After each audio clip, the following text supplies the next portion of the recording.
because at the end of the day, I still want to be able I don't dislike George Washington. I don't dislike even some of the most racist people in history. But I want to know their history, but I also want to know not only that, hey, they were whatever, but I also want to know about the Shirley Chisholms. I also want to know about the Frederick Douglass. And not even Nat Turner. I want to know more about Nat Turner than him just being some revolutionary. I want to know the Nat Turner that was out in the fields. I want to know the Nat Turner that grew up as a kid. I don't want to know just the narrative.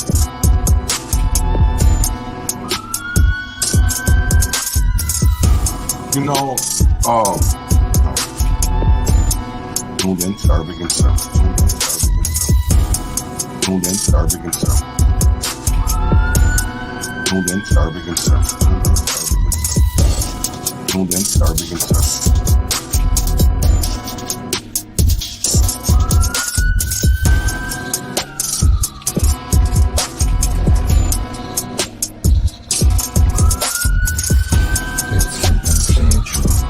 Tuned in to Urban Conservative.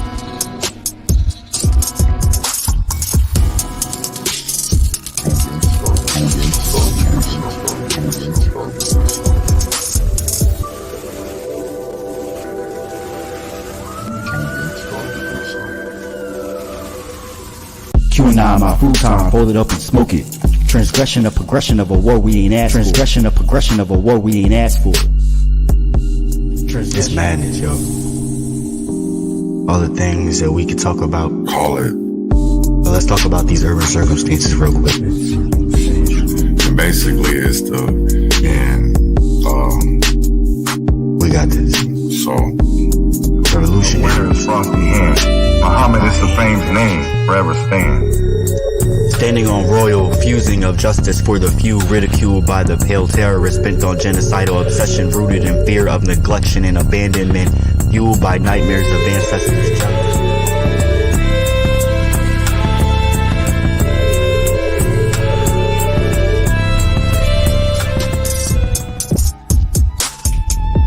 Because at the end of the day, I still want to be able to I don't dislike George Washington. The kind of friends I think all friends should be like my friends. My friends are the kind of friends I think everyone needs.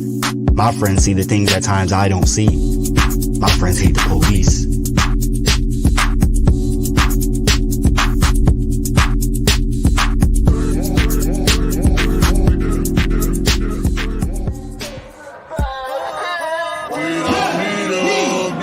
What has changed?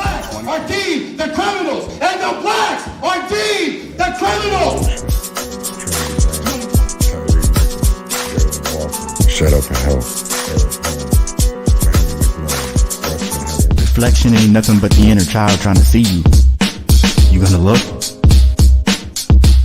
You gonna pick up that book? Lord, keep me far from the faith. Guide me through night and day. Teach me your ways. Show me the righteous way to sway. Lord, can you teach me, please? Show me the way, I'd say.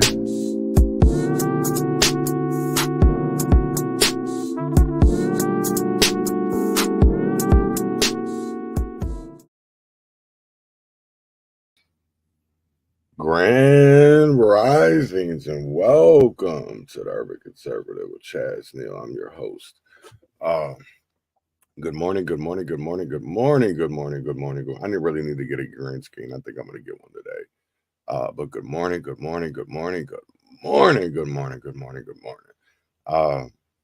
Today's Friday, man, and I just see a lot going on, and I want to get into an in-depth conversation this morning. But first, I want to kick it off with some music, man. And y'all already know how I do it. So I'm going to play some music, and I'm not even going to tell y'all what it is today. I'm just going to get into it. So here you go. And I hope you guys enjoy. Be quiet.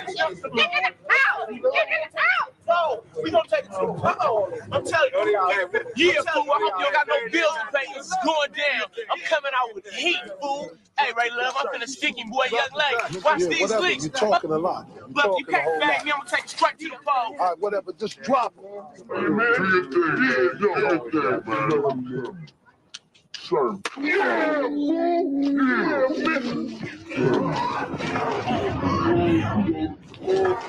I couldn't help but notice your pain. My pain? It runs deep. Share it with me.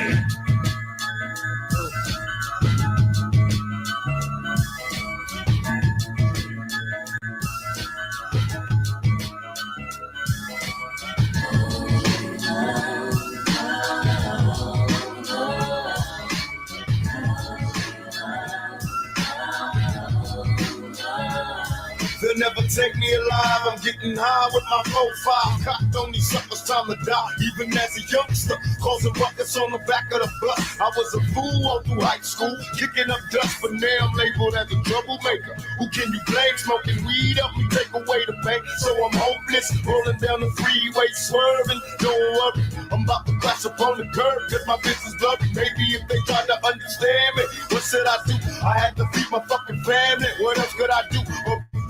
I'm slanging with the homies, fuck hanging with them phonies in the club. Got my mind on danger, never been a stranger to homicide. My city's full of gangbangers and drive-bys. Why do we die at an early age? He was so young, but still a victim of the 12 gauge. My memories of a corpse, mind full of sick thoughts, and I ain't going back to court. So fuck what you thought. I'm drinking Hennessy, running from my enemies. Will I let them be 23 and so much pain?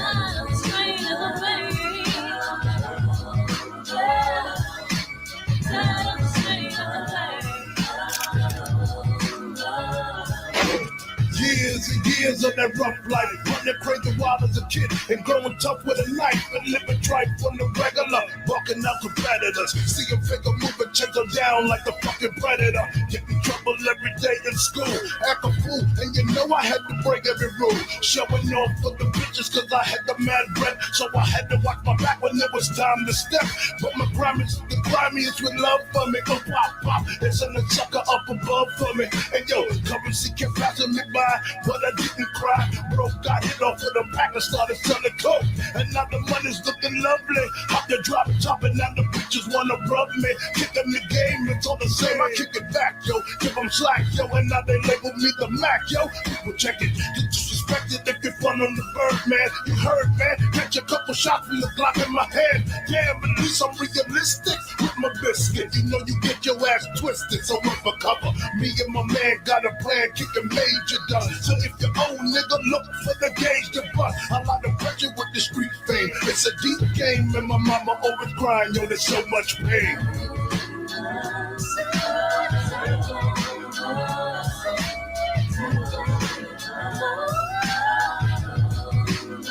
They got me mobbing like a low to get my slug on. I load my clip and slip my motherfucking gloves on. I ain't scared to blast on these suckers if they test me. Trust I got my block cop player if they press me. Bust on motherfuckers with a passion. Better fuckers, I ain't looking when a blasting. I'm a nothing drinking Hennessy and getting high on the lookout for my enemies. Don't wanna die, tell me why, cause the stress getting major. A buck 50 across the face with my razor. What can I do but be a thug until I'm dead and gone? Keep my brain on the game and stay headstrong. These sorry bastards wanna kill me in my sleep. I'm really cannot see, and every day is just a struggle. Steady thugging on the streets and I be balling low. Don't let them make you worry. Keep swinging at these suckers till you worried. I was born and raised. Hell, a nigga from the gutter, word the mother on touch. I'm kicking dust up, ready to bust. I'm on the scene, steady mugging me. Until they kill me, I'll be living this life. I know you feel me. There's so much pain.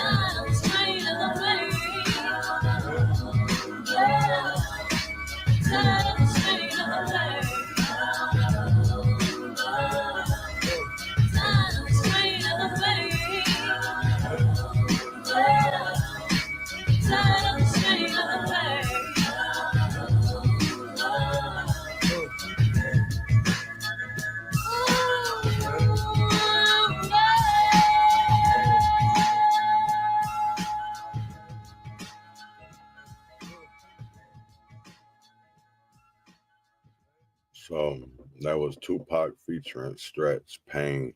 I wanted to play that because I felt like it, you know, this video was made, this song was made 30 years ago, you know what I'm saying? And I think it still resonates today in our environment, in our communities, that we're so desensitized to violence and really don't talk about the core issues with it. You know, we always want to beat around the bush. Well, not here. We don't. You know what I'm saying? And I think going with this 90s theme for a reason, because I'm going to play a video. We're going to talk about Minneapolis today, the misconduct, and it's not just, I'm not just going to talk about police, right?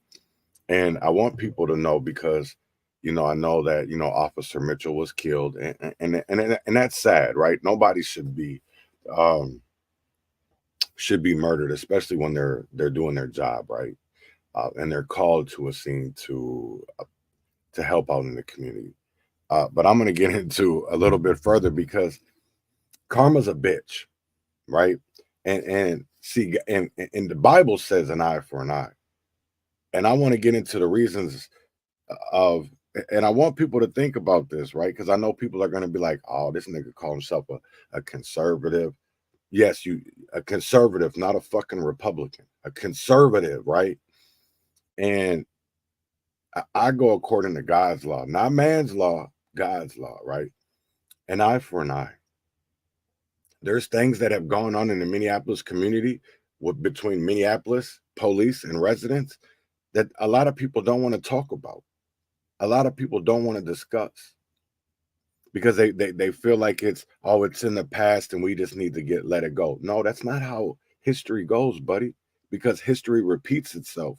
And if we don't have an understanding about our past, how the fuck are we supposed to get to the future and the present when we don't understand what's going on behind us? So that's what I want to talk about today, because the history between the Black community and the Minneapolis police and our so-called Black leaders goes deep. And that's what I want to discuss. This is a video from, trying to think of the exact year this was. I think it was 1992. This was 1992. And a lot of people, you know, it's crazy because I just seen this man last Saturday at the scene with Lisa Clemens. But I'm about to play a video that Sharif Willis went to U.S. Congress to talk at a committee hearing, right? Paul Wellstone was there. There's some others. But I want to talk about this, and I'm gonna let it's about 7 minutes long, but I want people to listen to Sharif's words. Growing up, where weapons were not really as much of a threat, at least weapons that could cause the kind of serious violence we're seeing today. What is your what is the relationship with the police communities in your programs today? Is community policing a part of this effort at all in the Twin City area? Well, the United for Peace effort, in which we pledged support of each other in May, was endorsed by the Deputy Commissioner of Police, Deputy Commissioner DeBraca, as well as we've had a lot of dialogue with the Chief of Police. Mm-hmm. The line officers are a different thing altogether. I no longer drive because every time I get behind the steering wheel and they see me behind the steering wheel, they pull me over and harass me and other things of that nature. So I have someone drive for me. And I found that to be a lot more comforting than having to spend some hours in a lockup. I think that there's a lot of frustration on the part of police officers in this country. Mm-hmm. I think they're just as manipulated as those individuals who are plagued with drugs and everything else. I think they're actually puppets. I think that anytime an individual who initially wishes to serve and do something good and productive within the community can get burnt out, seeing the same repeated nonsense every day, the same frustration and exasperation coming from different communities. So they start to hate those individuals. Some may deem it to be prejudice, racially, whatever you might term it to be. the relationship between the community and the police, especially in the communities in which I live, is one of hostility. And I think that drugs is responsible for that in a large part. I feel that the war on drugs is a fallacy.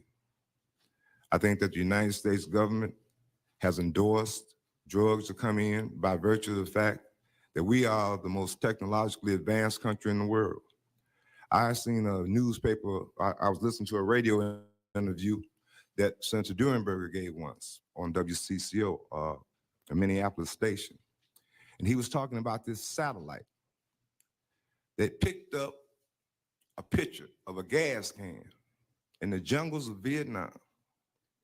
And I wondered right then, if we were that technologically advanced, why couldn't we pick up the caravans that were coming out of Colombia, bringing cocaine into the United States? And this has been expressed numerous times. I just came back from Chicago, where we took a United for Peace delegation down there, and we're supposed to meet with 2,000 to 3,000 brothers, but we end up meeting with about 400, and that's a respectable number. Anytime there are individuals who are conscious enough to try to make a difference and try to make a change. And Chicago is really devastating. We were really pleased that they asked us to come from Minneapolis to try to impact something on them. And I looked at all of the deterioration and the decay, and I wondered, was this like this when I was coming up there, or was this something new? And I determined that this was new. This was the blight that it came from all the drugs and all the uncaring within the African-American community. African-Americans in this country, African-American men in this country, believe that there's a conscious effort to kill us all. We believe that there is a plan by the powers that be, that genocide is that plan for African-American men. And I can go into a number of ways in which to express that. You have various nationalities come into this country and automatically do far better than African-Americans. You say African-Americans are lazy and all the rest of it. I have every day dealt with violence. I go to more funerals. I go to more crying mothers. And I have more kids come up to me asking for jobs. Recently, we were able to, because of an incident that occurred in North Minneapolis, to have everybody wanting to give up jobs because there was violence occurring. They was thinking that everybody, these blacks was gonna tear up the city. So now everybody is ready to give up some money, give up some jobs. And when we translated from all the meetings that we had about 25 jobs. There is, I don't know of any gang member that owns an airplane or a helicopter or a boat that is able to get past all of the technological advancements that this country has and smuggle tons and tons of narcotics into this country, and they land in African-American communities. Nancy Reagan said, just say no. She said that's because it started crossing over into white communities. Drugs have been in African-American communities for years. Had it not started crossing over, Nancy Reagan would have went right back to business as usual. And then there may have been some indications that the Contras and everybody else from the CIA was involved in that. So speaking for a large number of African Americans, we have no trust in this government. We don't feel that a lot of the members in this government are really being responsible to the citizens, not only African Americans, Hispanics, and whites. If you got a bankroll in this country, you cool in the game. If you ain't got no money in this country, it's tough. It is tough. Let me just ask you one more before turning over to Senator Wellstone. Question, if I could. What works? Paul Wellstone. So that's if people don't know the story about Paul, Man, we'll get into that maybe one day. But I wanted y'all, and I brought up Sharif this for a reason. You know what's crazy is, I wish I could see how many, I see there's 19 people watching, and this is through multiple platforms. But my question is,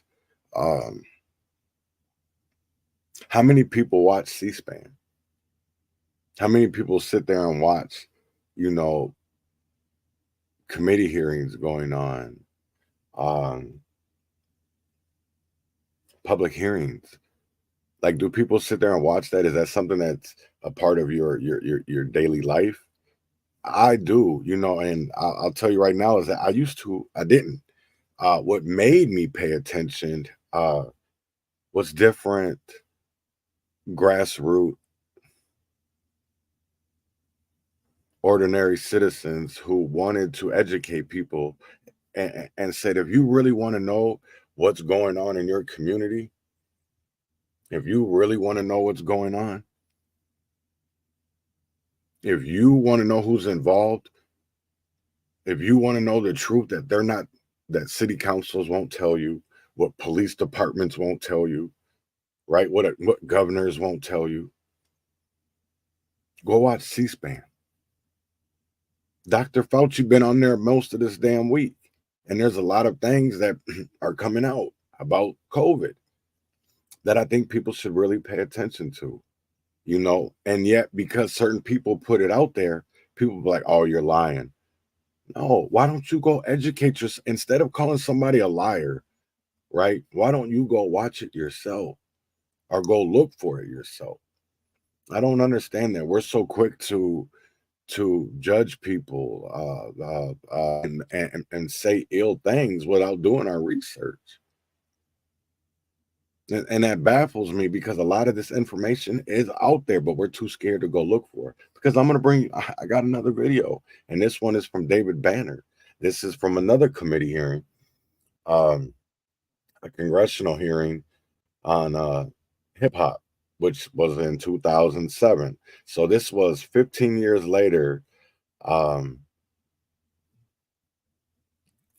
when, Sharif was at the hearing with Congress. So I'm gonna be quiet and let this play. And I want people to hear. I want people to listen, because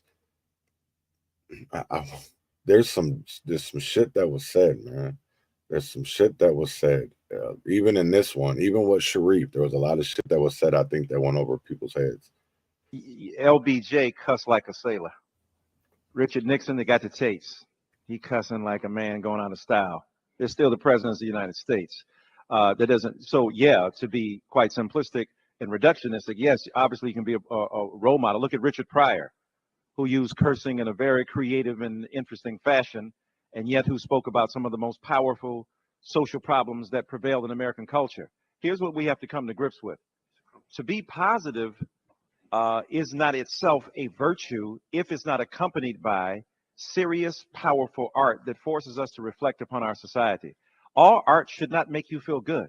Some art should get in your face. Some art should be irreverent. The point and purpose of art is not simply to make you feel warm and fuzzy. Some art ought to make you change your bigoted ways. Maybe you're a sexist. Some art can make you think about it. Maybe you're a racist. Some art can make you think about it. Some art then perpetuates the very legacy that it claims to want to resist. Should we be critical of it? Absolutely right. But I think we're looking for either or, black or white answers. That's not it. I think that, yes, as Kanye West, look at Kanye West, who beat 50 Cent in this recent scrimmage for hip hop supremacy. That's a mark of the maturity and the evolution of hip hop. Whereas 50 Cent, I don't know what you heard about me, but Can't Get a Dollar Out of Me was rejected in favor of a guy singing about Jesus. But even on the song singing about Jesus, right after that, he says, if this manager keeps assaulting me, I will be assaulting him. And after I mess the manager up, I'm going to shorten the cash register up. Even after he's singing One Glad Morning, when this life is over, I'll fly away. That's the convergence of complexity that manifests our conflicted lives. And I think hip hop at its best, again, both reflects the pathologies that need to be rooted out and provides an answer through a scalpel of rhetoric to be able to dig into the body of the problem and see what the reality is. And I think at its best, it does that. And I think that, yes, you can be a positive, uplifting figure and not say anything, and you can be a so-called degraded figure who is not positive and say something profound and intelligent. And I think that what we have to do is to push for self-criticism. Misogyny, sexism, homophobia, racism, and the like need to be dealt with, articulated, and wrestled with, regardless of what color they come in, regardless of what body they come in. But at the same time, as Mr. Banner is suggesting, we must not somehow quarantine the problem to young black people who, when they manifest the pathology, are seen as its origins. They are certainly, at the worst, seen as its continuation. Let me thank all of you for your comments, and let me thank you, Mr. Chairman. And of course, I really feel that this discussion has been a very good one. And Mr. Chairman, I look forward to continue to work with you in this regard. Thank you. I yield back. The gentleman from Massachusetts is recognized. Thank you, Mr. Chairman, very much. Mr. Crump, there's a lot of sickness in American society. Right. This Congress has a lot of work to do. Washington, D.C. has a lot of work to do. We have no child left behind, but the money isn't there. We're debating right now making sure that all children get health care, but the president's saying he'll veto that legislation. We have a lot of work to do in our country and here in Washington in order to make sure that every child in America is given the opportunity they need: education, health care, protection in the community. There's no debate over that. And I'm a liberal Democrat from Massachusetts. So on those things, that's what I come here to do every day. And we're fighting to make that possible. And the work that you do for Katrina in books, that's great. It really is. I guess the question I would ask you is, how can you work to have a positive message? Because they have to hear a positive message from Congress too. There are people here fighting to get that positive message out too. We're not successful in the short run. We have to continue to fight. What can you do? Because what you do in Katrina, unfortunately, what you do in some of these other things, kids in America don't hear about that. They should, but they don't. All they hear is your music. So what can you do working with those of us here who are trying to get out a positive message, to try to put positive programs on the books? What can you do in your music to get out the positive message, to accent that? What can you do? I actually call my music a Bible with a Playboy cover on it. And the one thing that I disagree with you about is kids know what I do, because I make sure I get on BET, I make sure that I get on MTV.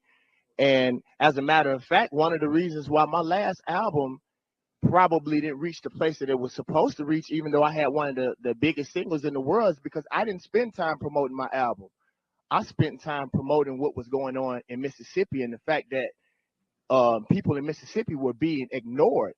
I think what happens, as a matter of fact, and I think if you talk to people in the crowd, people look at me as more of an activist now than they do as a rapper, and it sort of hurts my pocket, but that's fine. Do you think that your music is consistent with, yes, or undermining of the message you're sending on? But actually, my music is the music that you put out there consistent with, or undermining of the message you're sending on Katrina? My message is very consistent. The message in your music. Actually, if like I say, I call my music a Bible with a Playboy cover. I start here and I end in a different place. And what I will say real quick, I think part of the problem I see in Congress right here today, I look at the fact that we're debating about something that's so very important in our society, but our parents are gone. I'm looking at the seats. Our parents are gone. And as more questions are being asked, as important as people say that this is, our parents are gone. So we're left here again. It's probably by the end of this statement, it's going to probably be more of us than it will be of you guys. So once again, we're here to fend for ourselves again. Can I questions say this, not being asked? say this to you? Every time one of your videos play, there's not a video playing of your work in Katrina. There's not a video playing of this other message. All there is that one video, and that's what the young people in America see. What can you do in your videos, in your music, that helps to propel this more positive message out there at the same time? This Katrina message. What can you do? It's funny that you say that because people always say that my videos are confusing because I always try to put something in my videos, and I probably should spend more time being focused on the music at hand. What I will say is Can this. you do more? Can I ask you a question? Can you do more? Yeah, I can do more. No, let me ask you, will you do more? No, I'm doing more. I think it's better for me to become as big as 50 Cent. So instead of asking the Red Cross to do our hoods right, and which the Red Cross did not do our hoods right, I can do it myself with the finances that I have made. And what I will say, I am, and I had to admit this, after I talked to those preachers, I am like Stephen King. I do better at horror music. Horror music is what I do. Can you? You don't ask Will Smith to do the same. Well, while you're acting Will Smith, can you please make sure that you put some kind of message in your movie while you're acting and you're being a killer? Okay. We're musicians. Look, we here in Washington have work to do. I come to work every single day trying to do better for the people that you're sending your message to. My question to you is, are you willing to try to do better in communicating a message that is more positive? What I will say, I am willing to work harder to change the conditions in which I come out of, so maybe I won't have to talk about it. Maybe if we spent more time in the hood, and being the fact that Mississippi is the most impoverished state, in the union, maybe if my conditions change, I would have different things to talk about. Can you get better?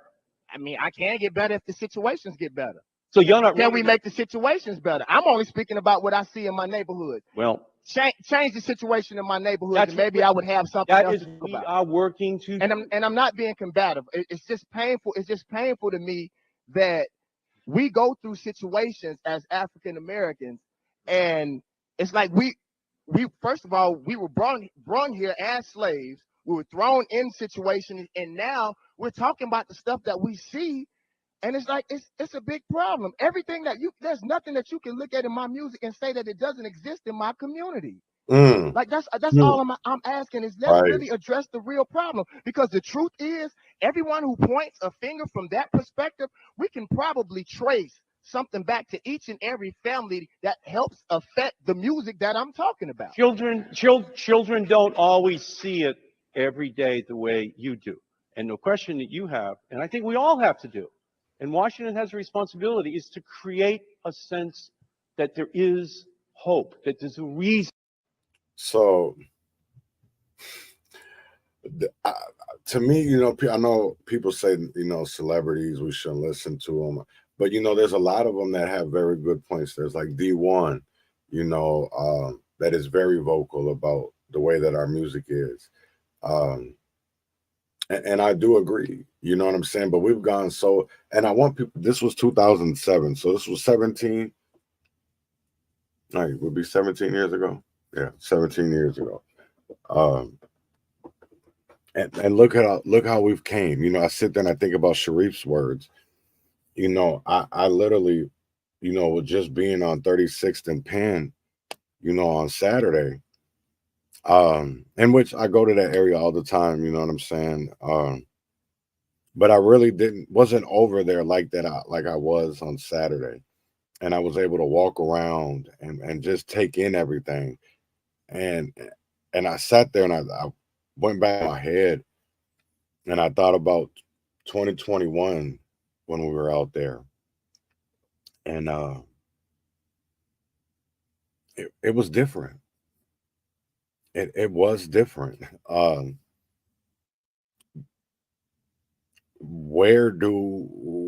When are we going to start caring instead of always pointing the finger?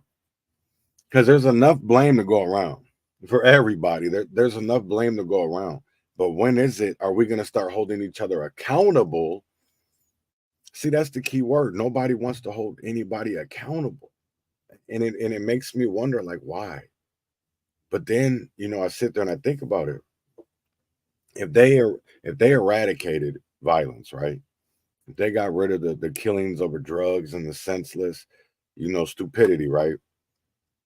What else would they have to fight for? If we all got along, right? If we all got along and just had civil discourse, they lose. We win. Because at the end of the day, they want this mayhem because it makes money for them. It makes money for them. If it doesn't make dollars, it doesn't make sense. And that's something that what Evan Brown, who city council member, I'm over the target. What do you mean?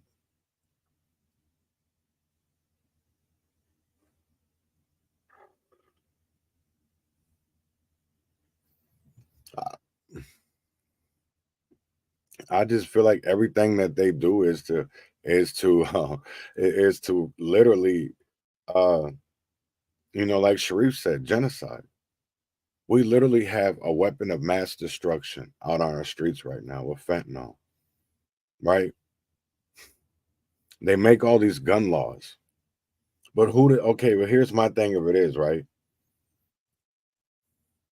Who does it really protect though, these gun laws?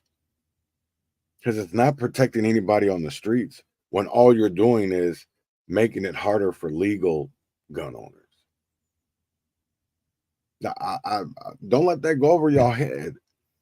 Everything, right? Because everything, what's crazy is there's some things that, America sees as a privilege, like our driver's license.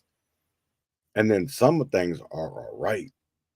And I think a lot of people have privileges and rights confused and messed up. And that's something that needs to be discussed. You know what I'm saying? Because I didn't realize about rights and privileges and let's just say I had to educate myself. And there's nothing wrong with that. There's nothing wrong with educating yourself. There's nothing wrong with that because when you know better, you do better. And I see a lot of people, they don't know better and they're not doing better because if they were, we would be in such a better place. Such a better place. But I want to share something real quick because it is election year. And we're talking, I'm not done with the Minneapolis police yet. I'm gonna go back to their weird asses. But I want to share something about Don fucking Samuels and Klobuchar. So you see this picture right here. Let me bring it over to these. See, because we're gonna talk about this. It's an election year. There's a lot at stake.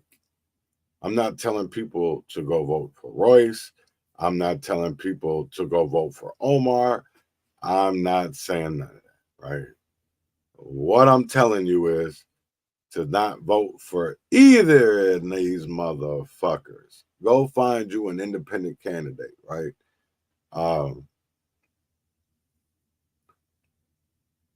Amy has done our community wrong for years. Wrong for years.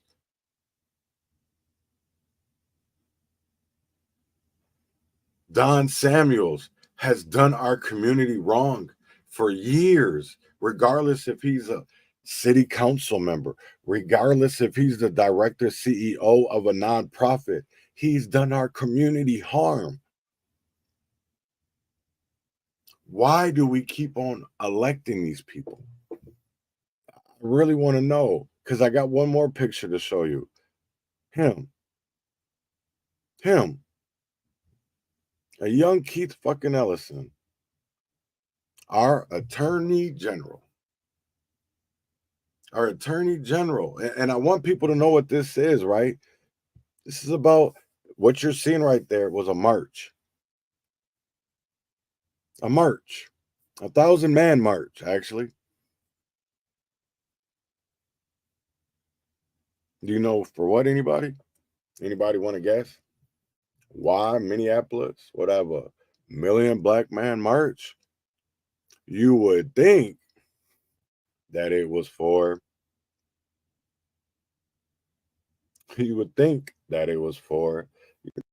tons of violence going on in our community. You know, hey, let's do a march. But yet,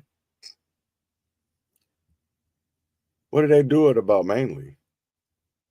What did they do it about mainly? About a flower shop owner being killed. A flower shop owner being killed. And yet there was a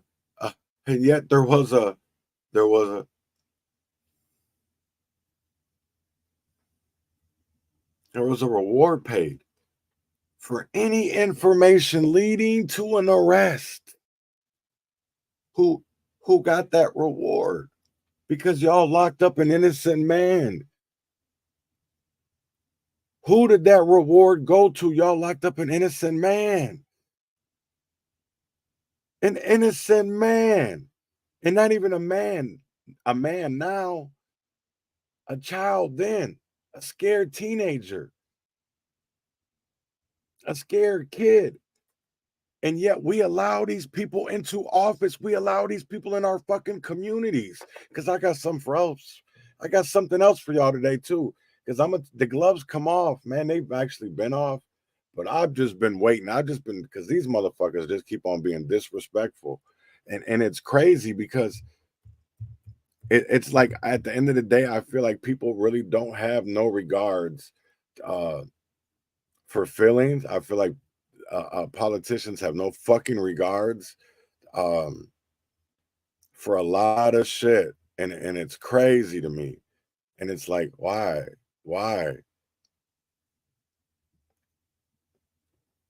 So let me take that. Hold on. Because I got to put something up real quick. Because there's some, I guess. Yeah, there we go. All right. Because there's some pretty fucked up language in this. And I fuck with Philip. So all of the face down teddy bears are gone. This morning, all of everything at Anaya Allen 36 Penn Memorial is gone. Hauled off the block to the dump. What is next? The clear out of the beloved. Oh, don't be see. I don't think. Who's responsible for this? So if people remember, this was the corner of 36th and Penn. And this is how it is now this morning. I was just on that corner Saturday. All those bears were there. Everything was there. And now it's all gone. But yet they won't clean up.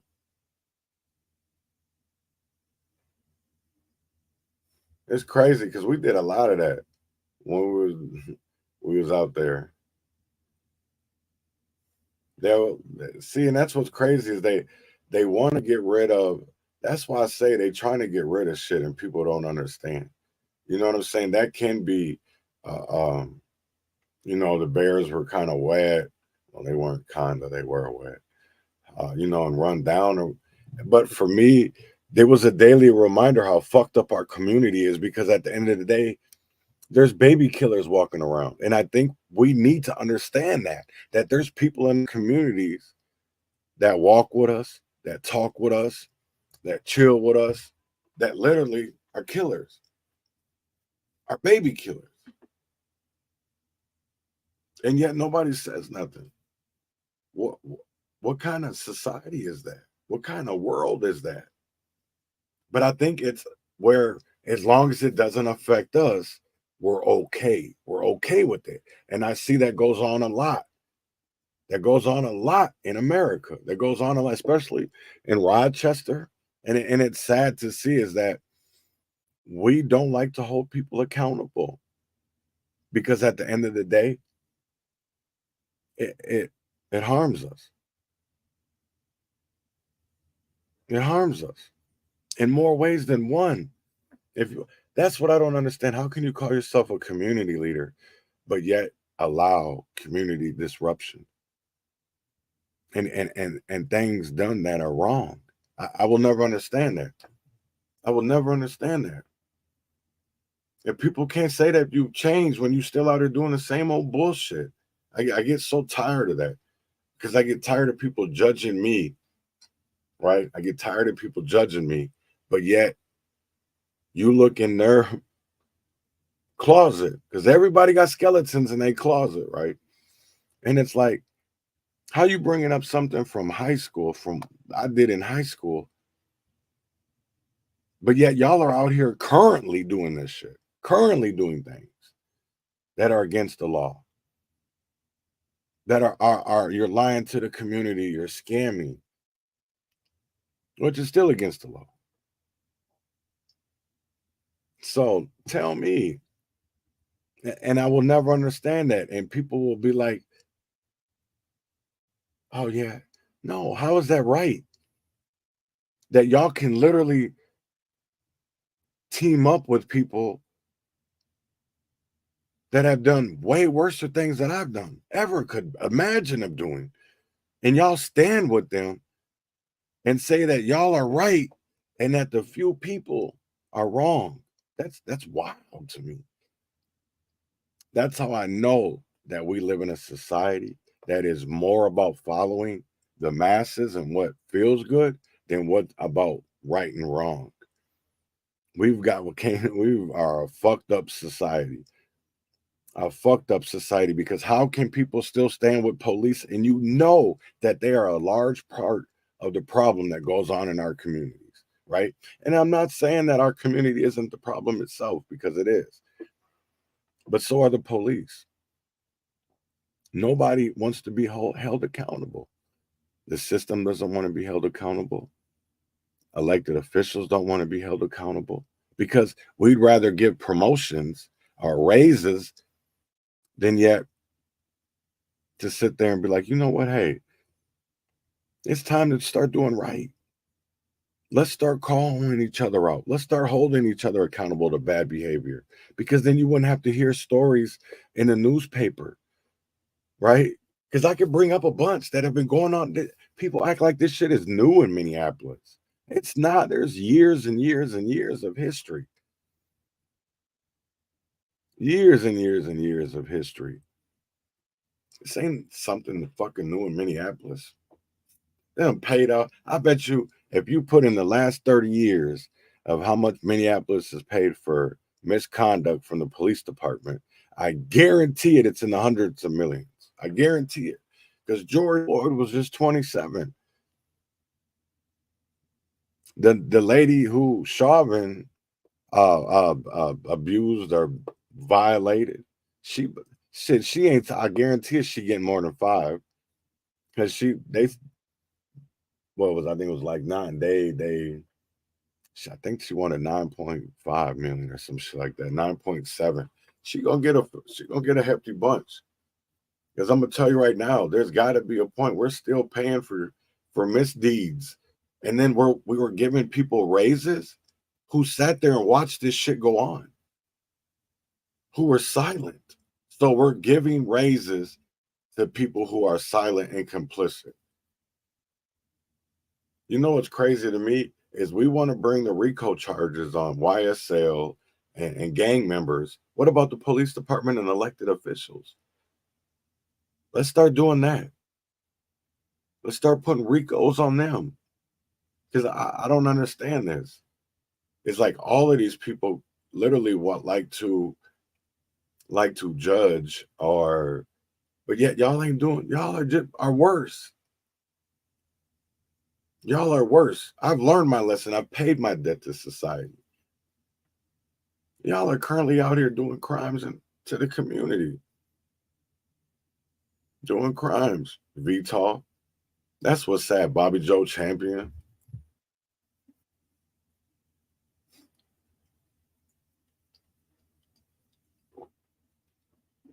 And because people are scared of the truth, they don't want to see it, because we could end all of this. Just like Sharif said, who's bringing it in? We don't own no ports. We don't own no boats. We don't have no planes. We can't control Coast Guard, Customs. Can maybe get a connect.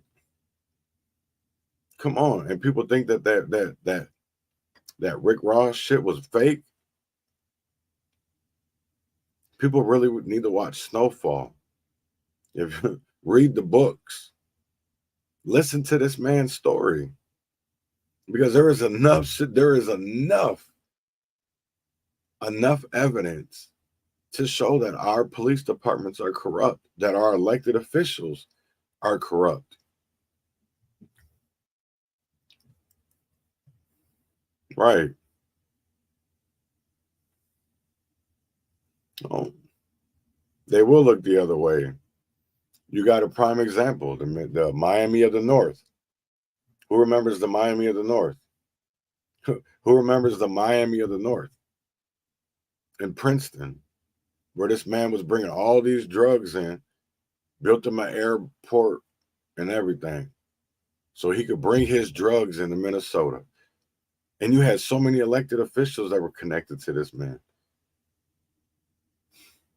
Minnesota has a long history of corruption, but they don't ever want to look at themselves, because there are so many things that have gone on in history in Minneapolis, that when are we going to say enough is enough? When are we going to be fed up?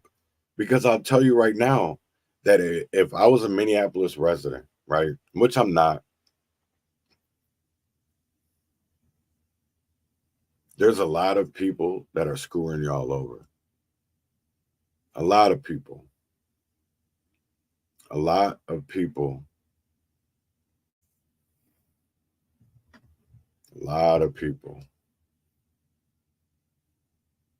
Right.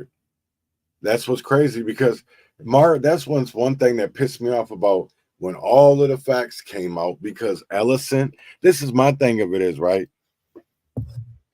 And these ain't my words. These are people that were actually, they railroaded this young man so bad, man. And it's crazy because these are church pastors.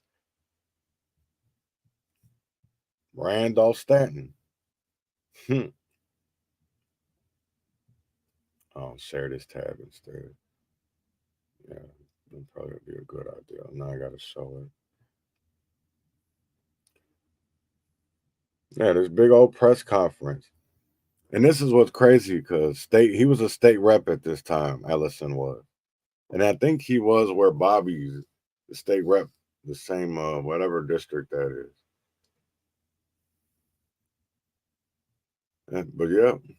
So you got Bill McManus, Don Samuels, Amy. Look at that grin on her face. That's what's crazy to me. Look at this grin. And it's sad because we allow these people to do this. That grin is ridiculous. That grin is so ridiculous. Look at that. Right there. Just ridiculous. And then the black people that be behind these people, it just trips me out. It just trips me out. Well, Don Samuels want to bring up Omar and her husband. Dog, you done fucked over the black community so much, you need to go sit your Jamaican ass down somewhere.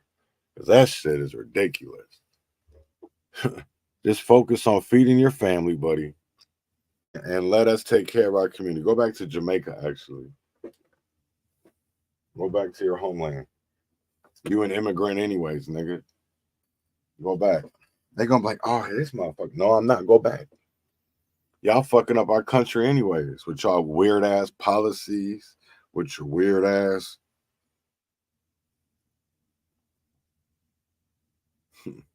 Should just be a trip, man. And people don't even want to speak up about it no more. That's what's crazy. We just be like, okay, it's all right, man. It's okay. We'll deal with it. We'll deal with it, bro. We go. We shall overcome. We shall overcome. Like, get the fuck out of here. Nigga, you shall overcome, dumbass. Fuck out of here.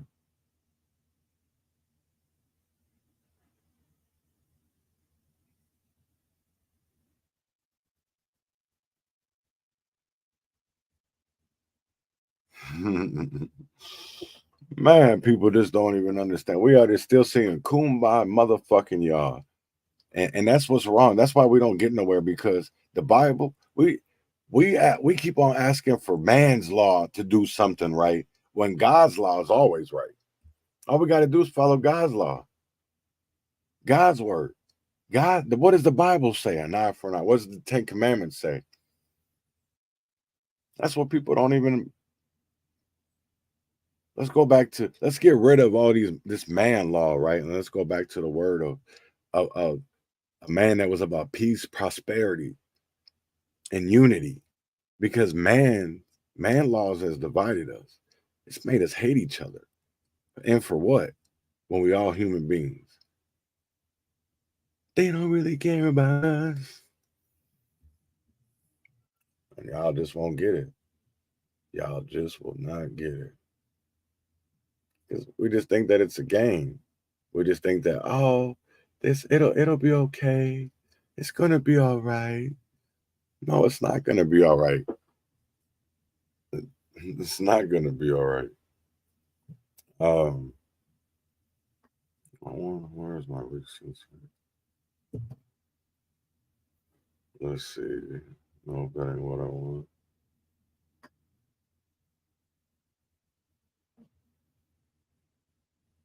Oh, so I want to show y'all something. So this another. See, the bad cops. How Minneapolis protects its worst police officers until it's too late. Yeah, we see that with Derek Chauvin, right? Because there's so much history of these people. There's so much.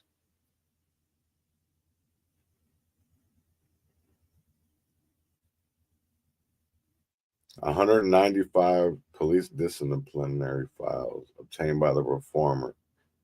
This was in 2020 that they did this article.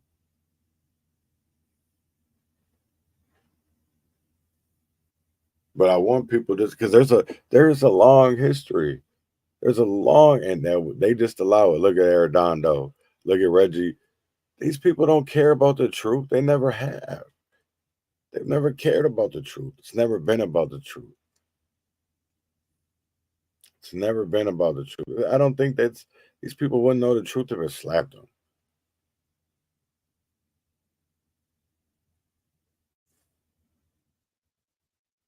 See, about 6 months before Floyd's death, a reformer contributor filed a public records request for all disciplinary records of the city's roughly 800 officers, which are public under state law. But it took a lawsuit for the city to provide even a single document. Although the 195 files eventually provided by the city are just a fraction of the disciplinary incidents, they show a department that is slow to address accusations of abuse, often taking years to mete out a letter of reprimand or week suspension without retraining or even corrective actions. The documents detail officers failing to report beating suspects, fighting in bars, yelling racial slurs, and sexually harassing domestic abuse victims. These are people who are supposed to protect and serve. I want people to understand that. These are people who are supposed to protect and serve. That's not protecting and serving. That's not. And yet, we don't say anything. We allow these people to do it because we have community leaders that say they're fighting for us. Or we have nonprofits who say that they're fighting for our community. But that's not the case. Because if that was the case, why aren't we getting change? Why are police still doing the things that they've been doing for years? but yet they'll give us the African American Family Preservation Act, which you can self-identify as black and they'll help you. So it doesn't make any sense to me because I can't, you know, what's that's the, yeah, I wish I could just self-identify as black, right? That people wouldn't hold that against me or people wouldn't look at me, you know, or think that I'm anything less than who I really am because you know, even just what happened in Rochester, man, it's like, and I get it was teenagers, right? I'm not asking for no prison time, no jail time. I'm asking for accountability, right? You know, community service. You know, maybe why don't they get to understand what harm that did to the community because that did harm some people. And you have people that aren't in their country, they wouldn't be called a nigger. That's the thing that hurts me the most, right? Is you have people that who work for or who are in charge of Black American organizations, but yet aren't Black American. They're immigrants from other countries. And it's like, and they're that's what's crazy is because they're not calling them niggers in their countries when people see them. And that's what really blows my mind. That's what really blows my mind. And it's just sad that we live in the times that we live in of where it's just okay that we'll get them next time. I feel like the justice system sometimes is like being a Minnesota sports fan. Oh, there's always next year. There's always next season. No, why do we always got to say that? Because I'm tired of saying names. I'm tired of continually saying the same thing over and for y'all people, and people don't even understand it. See, here we go right here. For example, years before Derek Chauvin kneeled on George Floyd's neck, it wasn't even allegedly hit a 14-year-old boy twice with a flashlight, who was John Pope. It wasn't allegedly. They've settled this, and he actually went to prison federally for this. So it's not allegedly anymore. He pled guilty. I think that's one thing that he did plead guilty to. Oh, it's always been some bullshit. Look at this. It's always Minneapolis has just been crazy, crazy, crazy.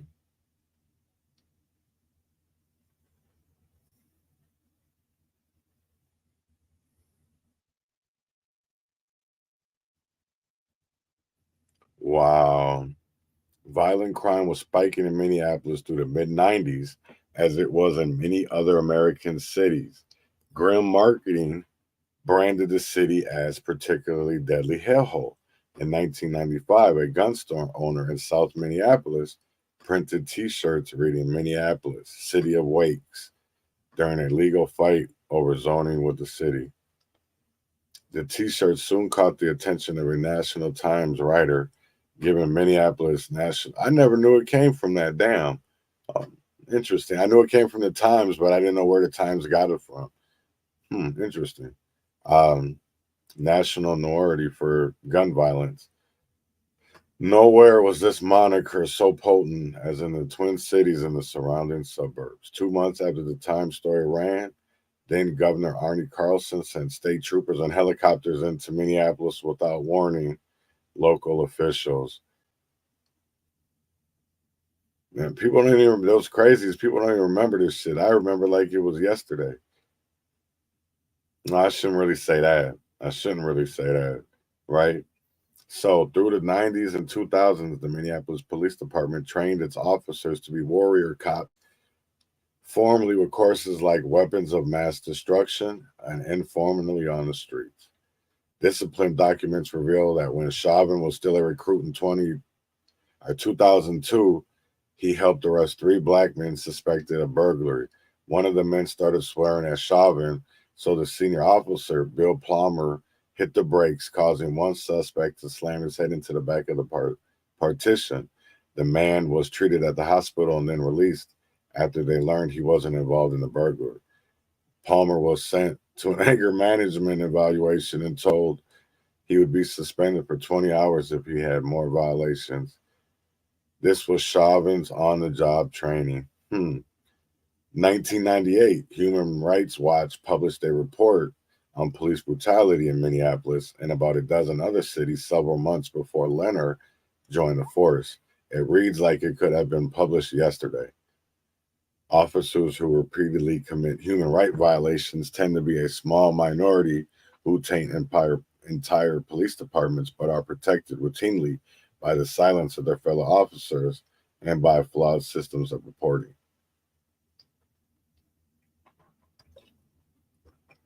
Oversight and accountability. The report details cases like those found in the Minneapolis Police Department's disciplinary records. Damn, 2 decades later, like Michael Holardi and Marvin Schumer, who in 1993 allegedly handcuffed 2 intoxicated Native men, stuffed them in the trunk of their squad car and drove erratically to knock them around. Even after the city paid out $100,000 to each victim, the cops stayed on the force. The Human Rights Watch report also details the case of Mike Sorrow, whose name is still invoked to this day when talking about police brutality. Sorrow was promoted through the ranks, while dozens of complaints of excessive force failed to stick out to his record. This included a botched raid Sorrow led in 1989, which killed an elderly black couple when the officers' flashbang grenades set the house on fire. He cost the city a record-setting $1 million for kicking and beating a handcuffed college student in the back of a bar while working off-duty on New Year's Eve in 1990. Local and federal prosecutors declined to bring criminal charges, believing a jury wouldn't convict. But the victim, Craig Mish, bought a civil lawsuit that went to trial. One of the many damning details that emerged was that the police department reportedly did not investigate Mish's complaint because they believed it could hurt the city's defense. And damn, how is that not protecting? That's crazy. And that's what's crazy, because a lot of this shit comes out in court transcripts. And this is why a lot of reasons why they don't want to go to trial. And this is why it bothers me when families they just settle. No, take that. This is why I dislike Ben Crump. Because you could have got there, man. Listen, I'll tell you right now, there's a lot of families that could have got way more money than what they got if they would have just went to court. Y'all would have went to trial, because if they would have let the story come out of how much what they honestly did to your babies, your children, your loved ones, y'all, man, I'm telling you right now, there's some shit that I've seen that I'll tell you right now, in cases that are settled, where information comes out afterwards, and it's like, damn, boy, they would have paid y'all ass at trial, because you're dealing with people, the emotions of people, the feelings. Let that shit come out, because people need to see the truth. They need to understand the truth. That's the crazy part. And people will be like, well, I hate people that film. I'll tell you like this, right? At this point, what can you do about fentanyl? What can you do about it other than make people aware of what the hell's going on, what the hell's doing to our people, right? So why not film? Why not?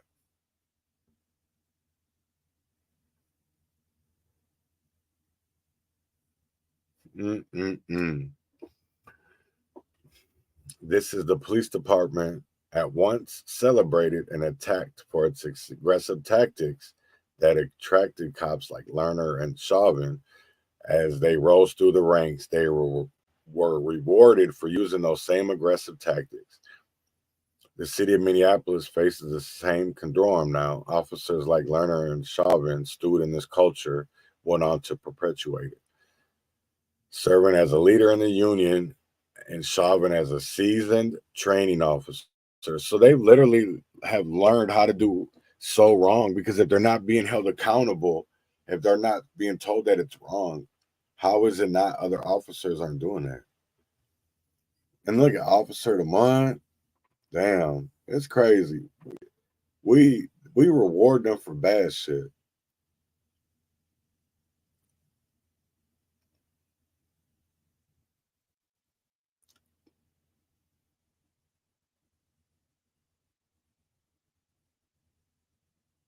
Damn.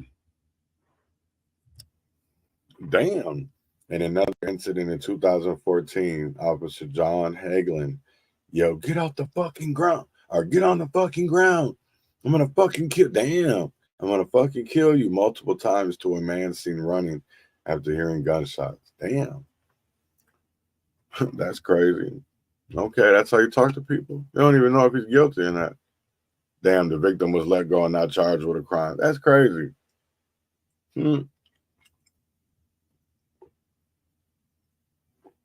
Damn, that's insane. So they just be letting them go for bad behavior.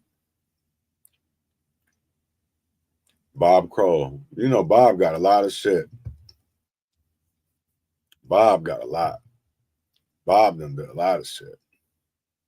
Bob, he think he a bad motherfucker.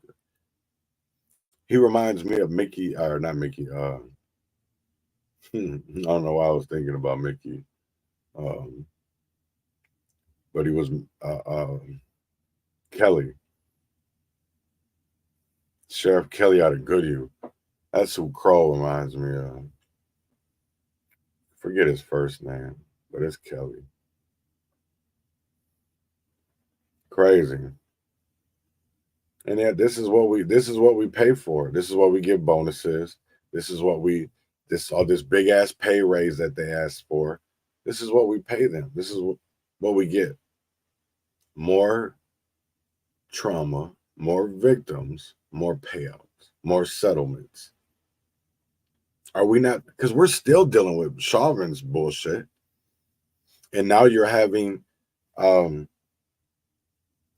family of Ricky Cobb wrote a letter, Bakari Sellers wrote a letter asking, I should say fucking demanding, because that's what I would do is demand, that the FBI and DOJ come and investigate the state patrol, because a lot did come out during these proceedings that show that there is fucking problems, regardless of whatever people want to think about Mary Mortery, right? Let's look at the laws on how they use these loopholes in their favor.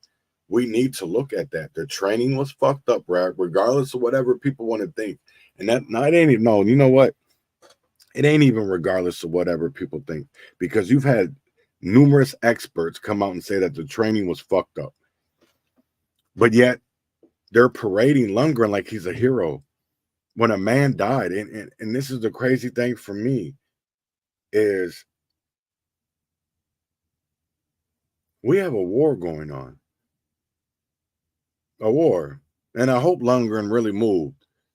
I see, because I'll tell you this, Lundgren, if any supporters of Lundgren are listening, Buddy still comes up on the GIS as the owner, him and his wife.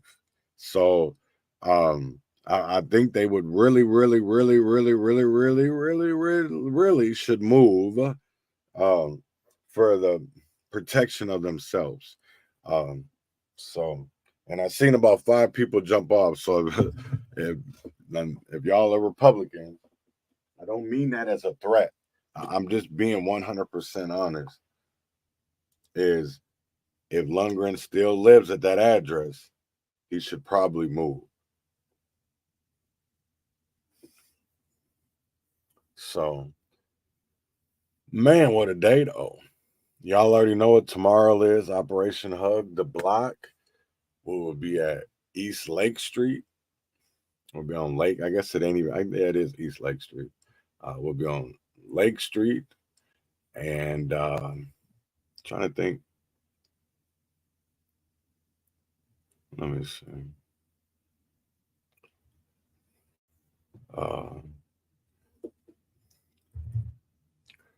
Operation Hug the Block.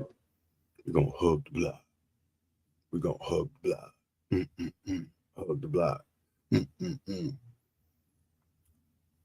No, I'm just kidding. They like, man, this dude weird.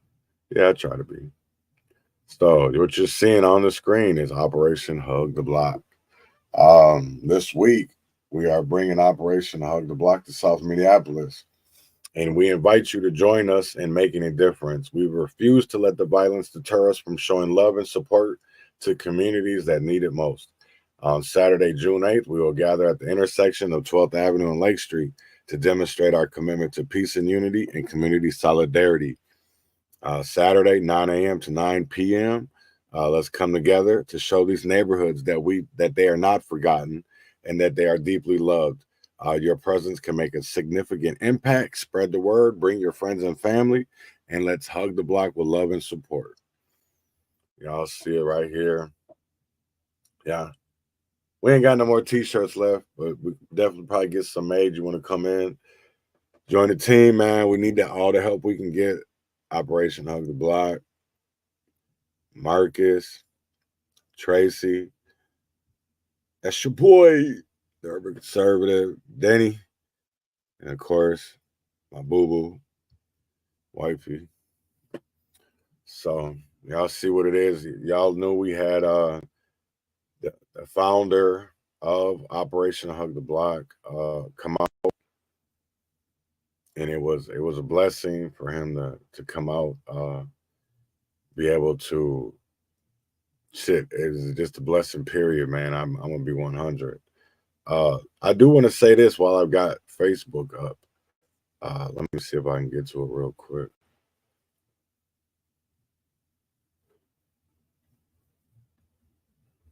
All right, here it is.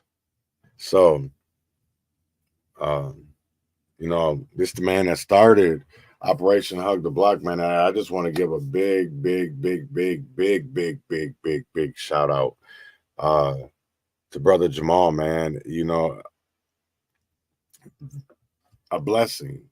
I've learned so much from him, and you know, it was a honor, to be honest, for him to come down here last Saturday on his own accord and kind of surprised me and Marcus, and wanted to be here for it, and it was an honor of meeting him, getting to conversate with him, and just seeing that there, you know, during the conversation of seeing, you know, the problems that go on in Philly, and see that what goes on in Minneapolis, they're no different. We deal with the same things. They just deal with it more of an abundance than we deal with in Minneapolis, but there's no different.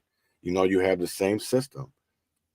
You know, it's the community leaders and the elected officials and the nonprofits and the churches who are out here doing wrong and no good and really aren't trying to help the community heal and do better. But yet, when you call them out for it, you know, you're part of they consider you a bad guy. You're part of the bad people. So I want to say that Dope doing our part exceptionally is they're honoring Jamal Johnson, who is a blessing to America, who is a blessing to communities, who's a blessing to a lot of people. We can learn from him, and I think a lot of people have. So much more I could literally say, but his relentless approach about being boots on the ground is what I take the most from it, because one thing that he says is that how you going to solve the problem if you ain't in it, and how you're in it is by walking the block. You get to know the people, right? Because how are you going to help if you don't understand or you don't know what's going on? So I think we've gotten such way of, you know, always looking for help from the outside instead of getting that help from the inside. And we need to start getting that help from on the inside, because on the inside is unity. And I think that's what scares people, is that they don't want that unity. But it is time to unite. It's definitely time to start. Shut the hell up. No. They should really they should really start coming to the community and talking to the people. Just don't sit there and talk and give your opinion. Actually listen to what they're saying, because some people are fed up. Some people are really hurt, and what are we doing about it? What are we doing about it?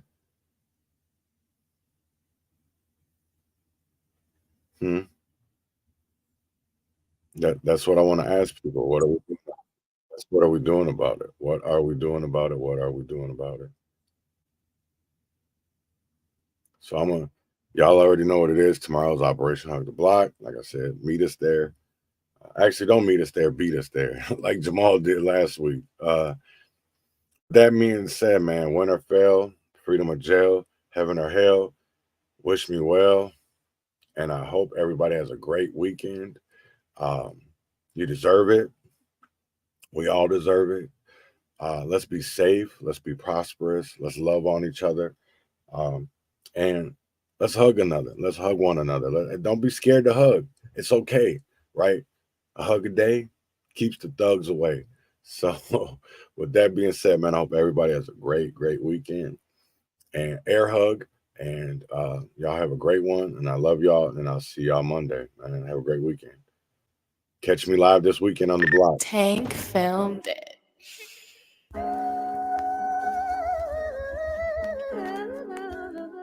Hip hop, let me holler at y'all for a second. This conversation long overdue. All I hear y'all talking about is your money in large amounts. Must think accountability is your ability to count. It's not. That's why this culture lukewarm, intoxicated with ignorance. Let me spit the truth on. I said that glorifying murder in our music is bad. Now people coming at me saying, stop speaking up. We like to hear that. If that's your preference, that's cool. But when you get on the defense, then let me know. My spirit irritating your demons. I'm supposed to back down because of some internet hatred. I've been defeating Goliath. Baby, my first name David. All year round we feed people death and destruction, you heard me? But it's okay, cause on Thanksgiving we... Never mind. People threaten to hurt me. People say I'm clout chasing. They want the evil unopposed, huh? That sound like Satan. But I'm responding with love, maturing as I go through this. It ain't just about how I love Jesus, it's about how well I love Judas. They can't silence my voice. I'm gonna be vocal forever. These people hating on you, D. They gonna be local forever. I got the industry shook. That guilt can't pile up. I drew a line in the sand and it messed they empire up. Ain't here to blame it or shame it, but it's all about how you frame it. Now evil has an excuse, and it's called entertainment. You got a 3-part ecosystem. The labels are one, but without creators and consumers, labels can't run. So what the fans support is what the artists gonna make. Gotta deprogram and reprogram what we consume and create. I got so much more to say, but I let God lead the way. Trust I'ma serve you in doses. Who know about this start coaching you? 3, 2, 1. It's 3 to 1. Some industry, some fans, and some artists against me, but I don't run. I got the Father, the Holy Spirit, and the Son. Class officially in session, y'all. This about to be fun. Oh man, it's about to be fun.